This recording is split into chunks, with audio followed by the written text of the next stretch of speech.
Hi guys! So for today's video, tayo ay mag-unboxing ng mga parcel.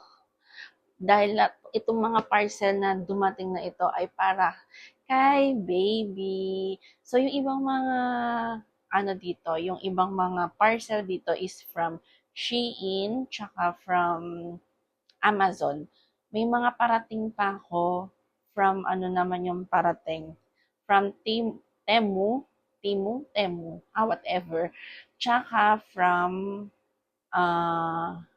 AliExpress. So, itong mga naunang dumating is from Shein, tsaka Amazon. So, ito pala, meron pala akong package na dumating kanina from Haggis, fresh from our mailbox. So, kararating lang nito kanina. Ito, free lang ito. Kumbaga, parang welcome gift ng Haggis kasi nagpa-register kami ni Dada. Actually, nauna si Dada, nagpa-register siya dito sa Haggis. Nag-register siya dito sa Haggis. Tapos, yun, meron siyang welcome gift na una nang dumating sa kanya, na open ko na. Actually, ito yung kay Dada, nauna nang dumating. Mas nauna kasi siya nagpa-register sa akin. So, ang galing no, pag nag-register ka sa website ng Haggis, meron silang pa-welcome gift sa'yo. And then, susunod nun, mag-i-email sila ng mga, I think, coupon para magkaroon ka ng discount kapag bumili ka ng Haggis. So, ayun yata yung benefit nun kapag nag-register ka or nag-sign in ka sa website nila. So, ito siya. Ito yung laman niya. Ito ang laman niya.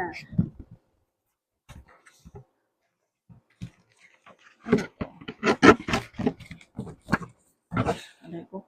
So, merong book. Get ready for your first hug. Tapos, ito talaga yon. Meron siyang kasamang isang wipes and isang pack ng diaper. 20 diapers. Yan. Ganyan din yung kay Dada. Ganyan din yung dumating sa kanya, yung pa-welcome gift. Same lang din lang sa akin. Yan. May ganito, may isang pack din ng diaper, tsaka isang may wipe. Okay, no? Next naman nating i-unbox ay from Amazon. Kahapon lang to siya dumating.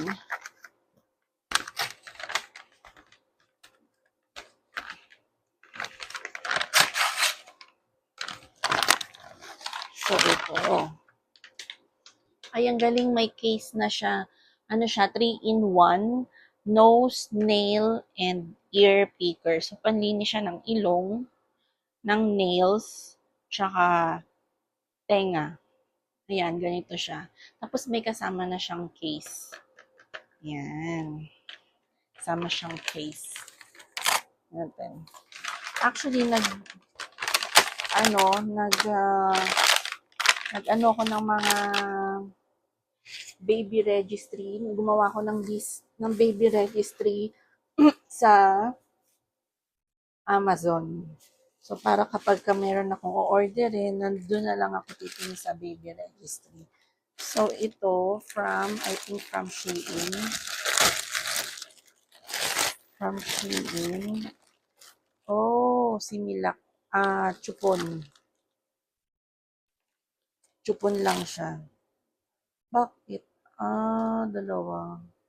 Kasi, sa isang box, 3 siya. So, bali 6 na chupon.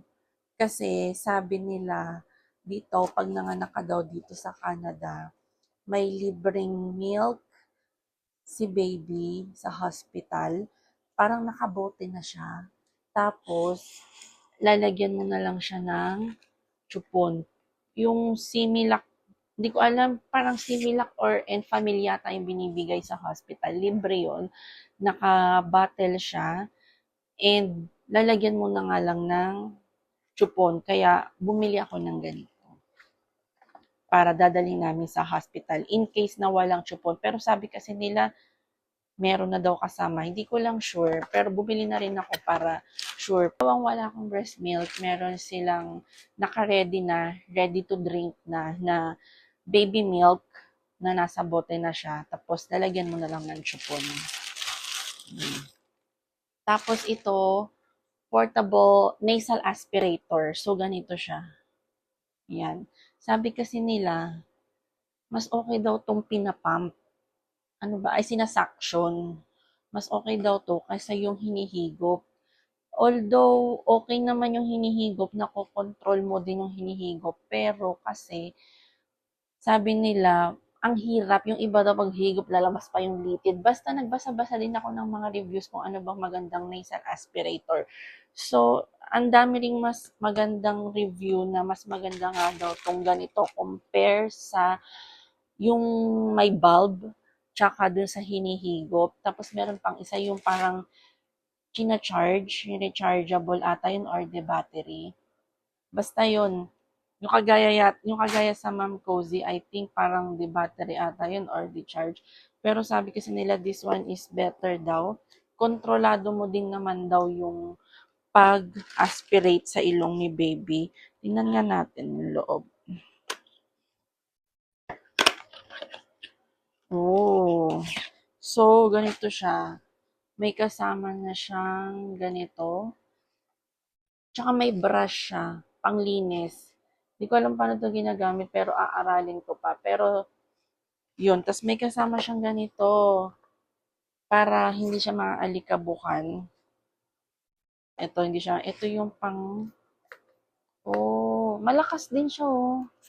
Malakas din. So, kontrolado mo rin yung pressure na isa-suction mo. We'll see kung magwo-work siya. Pero marami akong nakikitang magandang reviews na okay daw to. Tapos, yun, hindi ko alam, maaralin ko kung paano to. Meron naman siyang kasamang manual. So, aaralin ko to kung paano siya ginagamit. Paano pala siya nililinisan. Dahil may brush siyang kasama. So, syempre, nalilinisan siya. Tapos, ito naman, nabuksan ko na to from Shein to. Kasi may kasama siyang mga maternity dress like ito. Bumili ako ng maternity na pantulog. Para ito yung mga ganitong dress, ganitong pantulog yung dadalhin ko sa hospital para madaling magpa-breastfeed. So, dalawang ganito yung binili ko, magkaibang style. Tapos isang papajama. Ito kasi dress siya. So, mga ganito yung dadalhin ko sa hospital na pantulog ko para madaling magpa-breastfeed. So, ito, laundry basket. Ganito yung binili ko. Yung tinitiklop na lang para less space siya. Tapos, ibubuka mo na lang ng ganon kapag gagamitin. Tapos, pag mo gagamitin, i-fold mo. Kaya, ganitong foldable ang binili ko para, yun nga, less space. Tapos, ito yung belly band. So, magagamit ko to kasi pag ma-CS ako, after ko manganak, magagamit ko siya. Kailangan natin itong mga mommies, especially sa mga CS mom. Ito naman, ano ba to? Nakalimutan ko yung mga pinagbibili ko. Lagayan siya ng cotton buds. Lagayan ng cotton buds. Naka-plastic ko siya. Hindi ko muna aalisin sa plastic kasi tagal-tagal pa naman para hindi maalikabukan. Ano lang binili ko, yung clear lang para aesthetic kasi partner niya yung binili kong lagayan ng cotton balls. Ito yung partner niya para aesthetic lang, lagayan ng cotton balls. Ganyan lang. Para madaling kumuha ng cotton. Kasi sabi nila, kapag baby, hindi maganda yung wipes na gagamitin kasi may chemical nga naman. Mas much better yung water and cotton lang. So, ito kinuha ko, madali lang siyang buksan. Yan. Tapos, partner niya, para pareha silang ganito ang style. Tapos, meron din palang Similac gift check. Dahil nag-register din kami ni Dada dito. At nauna ulit sa akin si Dada mag-register. Ang galing-galing niya talaga. Hindi niya sinabi sa akin nagpa-register siya. Tapos ako, nung nagpapa-register ako, todo pag mamalaki pa ako sa kanya, sabi ko, nag-register ako sa Similac at saka sa sa Huggies kasi meron silang pa-welcome gift. Sayang din naman yung pa-welcome gift nila. Tapos di siya umiimik kasi hindi niya ako iniimik, nakikinig lang siya. Yung pala, mas nauna na siya sa akin mag-register. Kaya nakatanggap na din siya ng una na ganito, worth $15 lang naman. Pero okay na din, di ba? At least kahit papano, hindi ko lang sure kung magkano yung Similac dito. Sa akin, siguro I think pares kami ni Dada na worth $15. Ito yung pa-welcome gift naman nila sa mga magre-register dito sa Similac.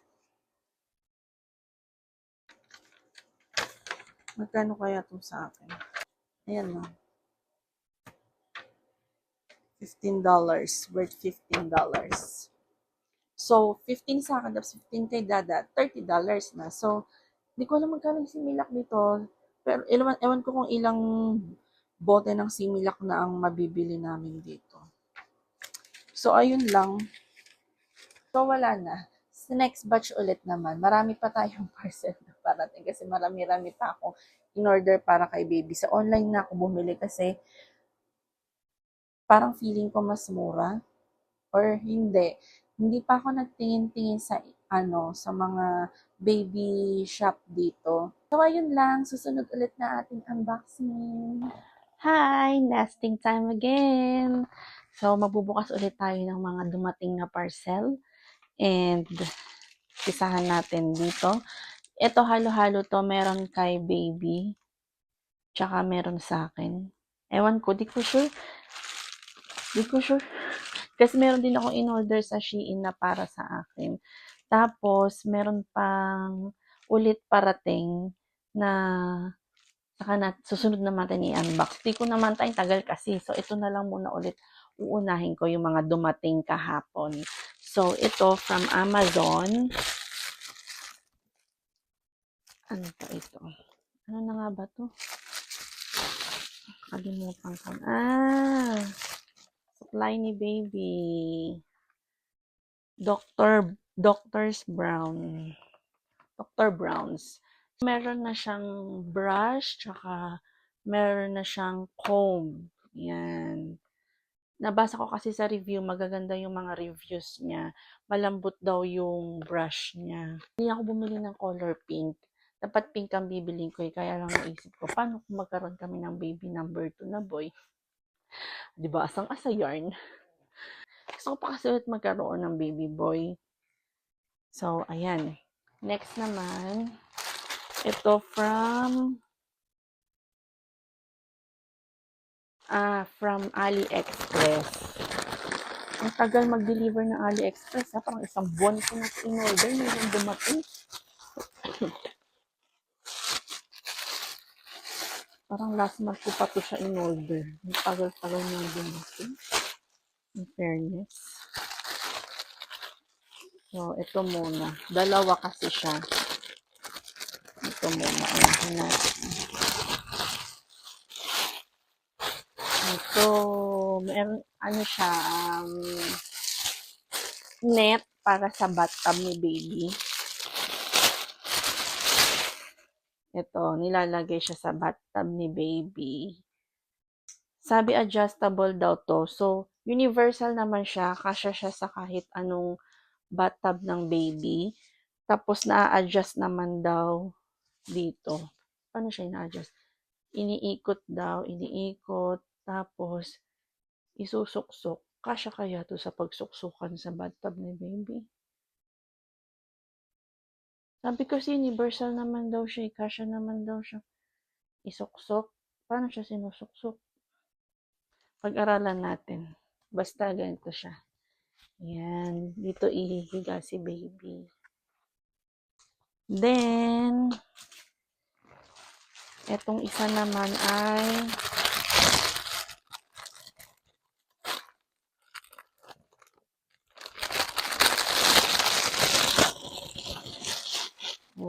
pillow. Di pala siya masyadong mataas. Medyo mababa lang siya. Ganito lang siya. Mababa lang. Yan, ganyan lang siya kakapal. Oh.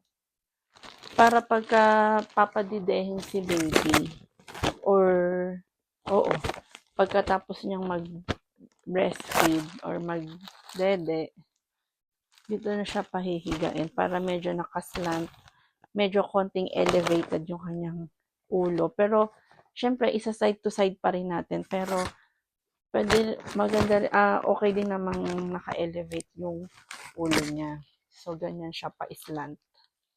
Hindi naman siya masyadong makapal, so hindi naman nangangala yung safe naman siya sa baby. Tsaka nabasa ko sa mga reviews, maraming mga mommies na ginamit ko for their baby, sa mga newborn. Yan.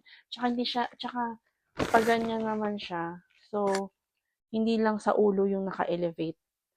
Hanggang shoulder yata naka-elevate siya. Ayan. Tapos, next naman is from, ito na yata yung yung sa Shein. I think meron din ako dito in order. Para sa mommy.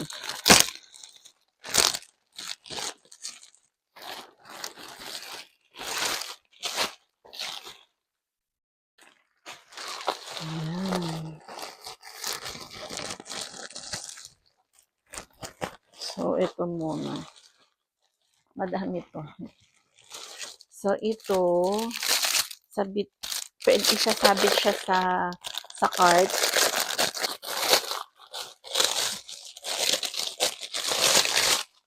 So, ganito siya. Pwede siyang isabit sa cart. Tapos, at the same time, pwede siya lagyan ng kung anik-anik. Pero kasi binili ko to siya para lagyan ko ng tubig kapag maglilinis ako ng, pag nag-change ako ng diaper kay baby, kapag naglinis ako sa kanya, ng water with cotton. So, dito ko ilalagay yung water. Yan. Para hindi na kukuha ng tabo sa washroom. At least ito nakasabit na lang sa cart. Nalagyan ko na ng tubig. So, dalawa na siya. Mura lang naman to siya. Tsaka dalawa na siya. Yan. Tapos, ito, sa mommy, maternity bra. Mura lang din ito siya. 3 piraso na, I think. Maternity bra. Kasi ko na kasi lalaban ko na siya. 1, 2, 3. O, 3 piraso na siya. So, yan. Maternity bra. Yan. Yan. 3 piraso na siya. Parang, I think, alam ko nasa $17 lang siya. Parang ganun. Tapos, ito, organizer. Bumili ulit ako nito kasi kinulang ako.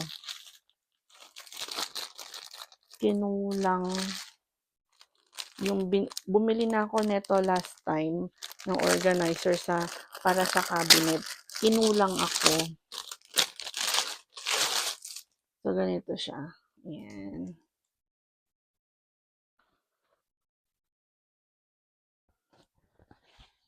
Zipper siya. Ayan. Yung iba nandun na sa cabinet na ilagay ko na. So, bumili lang ako ng isang medium, tsaka isang small. Ala na paano? Bakit nagiti? Small. Ayan. Tsaka ang galing, sukat, para siyang sinukat sa cabinet kasi saktong-sakto siya sa drawer ni baby. May pakita ko sa inyo kung paano ko siya inilagay. And last but not the least, ay ito naman is maternity underwear. Ano siya? Seamless. Ay, ang dami pala niya. Ilan ba? 1, 2, 3, 4, 5. Yan, maternity. Maternity underwear. Gustong-gusto ko yung ganitong seamless kasi kapagka naka-uniform ako, yung scrub suit ko, syempre 'di ba manipis, para hindi siya bakat, hindi bumabakat yung panty or halimbawa naka-leggings ako or naka-dress, hindi siya bumabakat. Maganda yung ganitong tela niya, seamless. So, mura lang din 'to, parang nasa $21, 5 pieces na siya. So, ayun lang ang aking in-order. May mga parating pa ulit ako. Sa next batch naman yun. So, ito yung sinasabi ko yun sa drawer ni baby. Ito yung organizer na kanina. 'Di ba ang galing, sukat na sukat siya, saktong-sakto lang siya dito sa drawer ni baby. Tapos itong size, ganitong size yung binili ko kanina, medium tsaka small. So dito kasi sa babang drawer, dito ko kinulang. So dalawang large lang siya and ito small. And sinukat ko na to nun kung ano pang sizes ang kulang. Kulang lang siya ng medium dito, isang medium dito, tapos isang small dito, which is yung kanina ang in-unboxing natin. So saktong-sakto na siya. So yun lang, ang galing 'di ba? Kasi parang kala mo isinukat talaga siya sa mga drawer. Sukat na sukat. So, ayun lang, pinakita ko lang kung gaano ka-amaze. Nakaka-amaze kasi nung inaayos ko na siya, sabi ko, hala, ang galing, sukat na sukat, parang akala mo sinukat talaga. So, ayun lang, next unboxing ulit kapag dating pa ng ibang mga parcel ni baby. Another unboxing and another nesting time. May dumating na tayo ulit. Another parcel from Temu naman. From Temu, whatever. So, kahapon siya dumating. And ngayon lang tayo mag-unboxing kasi busy kahapon dahil may pasok ako. And gabi na ako nakauwi from work. So, ngayon, mag-start na ako ng unboxing para makapag-ayos na rin ako ng ibang mga gamit ni baby. Wala pa akong nalalabhan ng mga damit ni baby. Even yung sa bassinet niya, hindi ko pa rin nalalabhan yung mga anik-anik dun sa bassinet niya. May binili ba akong cover ng bassinet? Parang may binili akong cover ng bassinet. Kasi yung bassinet ni baby, nabili ko na sa marketplace. So, second hand na siya. Hindi na ako bumili ng brand new kasi sabi nila, hindi lahat ng baby gustong humiga sa bassinet or sa crib.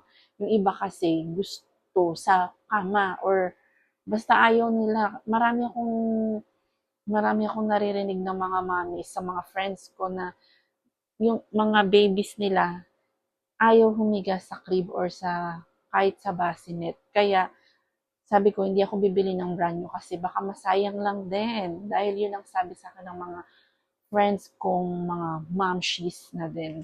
Kaya binili ko na lang sa marketplace, tapos lalabhan ko na lang siya. Lalaban ko na lang yung mga anik-anik doon, tapos isa-sanitize ko na lang. Tapos bumili rin ako, alam ko bumili ako ng cover ng nung parang mattress dun sa bassinet. So, first dito, ito ay, ano na nga ba to? Ano nga ba to? From Temu, burping cloths. So, ganitong kulay ang binili ko. Hindi ako bumili ng pink. Kasi, para pagka nagka-baby boy kami, magamit pa ni baby boy. Ito, mga ganitong color niya. In fairness, makapal siya. Ganito siya. Ang burping cloth. Tsaka ilang piraso to? 1, 2, 3, 4, 5, 5. Okay na to siguro, no? Hindi ko naman kailangan siguro ng maraming burping clothes. Kasi maglalaba naman tayo, magwa-washing naman tayo, kahit everyday tayo mag-washing. Okay na tong 5. Tapos, Tapos, ito, hindi ko muna siya bubuksan. Ano to? Para sa car seat. Para dito yan sa ulo ni baby. Ilalagay sa car seat para hindi maggalaw-galaw yung ulo ni baby. Kasi 'di ba syempre pag baby, ano pa, um, sa newborn nga ba to? Oo, alam ko pwede to sa newborn para syempre 'di ba malambot pa yung mga spine ni baby para hindi maggalaw-galaw masyado. Yun, ito lang, nakita ko lang. Pero ano to, na-e-expand to kapag ano, parang mga magic pillow na kapag nahanginan mag-e-expand yung pillow. Tapos, ito, ano to? Muslin. Ay, ito. Ito yung ano. Ba't ba kasama to sa binili ko? Ito yung milestone ni baby. Ayan o.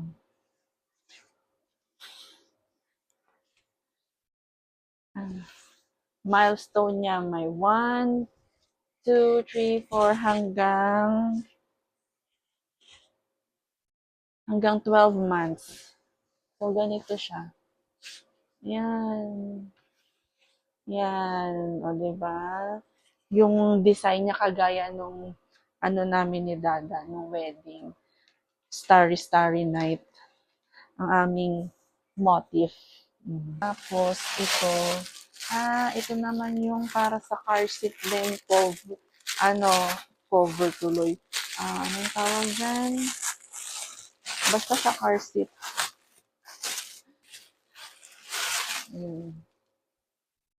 Diba? Sa bang ulo? Itong ulo niya. Yan, para sa car seat ni baby.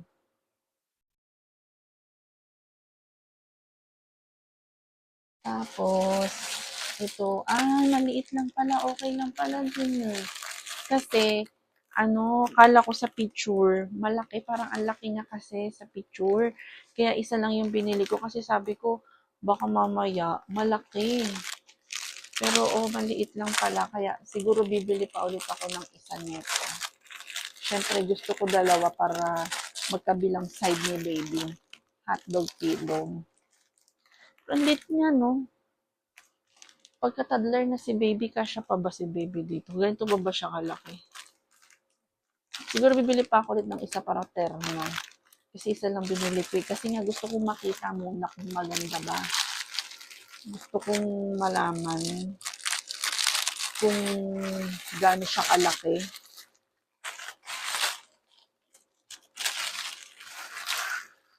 Ganito. Lalaban ko rin muna to. So, ayan. Tapos, what else? Ito naman, itong box na ito, yung ano ba yun? Lagayan ng feeding bottle ni baby. Storage. I-assemble ko pa to. Papa-assemble ko kay Dada.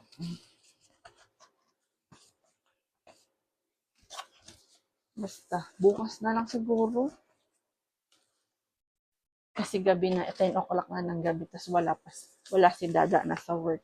So, ipapa-assemble ko to sa kanya bukas.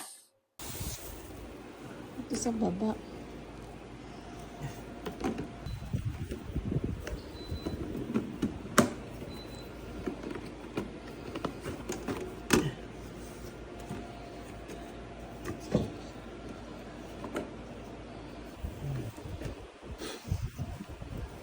So, ito na yung inassemble ni Dada kanina. Yung feeding bottle storage. Pero ang liit lang niya, oh. 1, 2, 2 dangkal lang.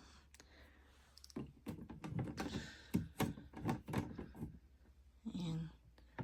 Hindi ko alam kung kakasya dito yung bottle ni baby.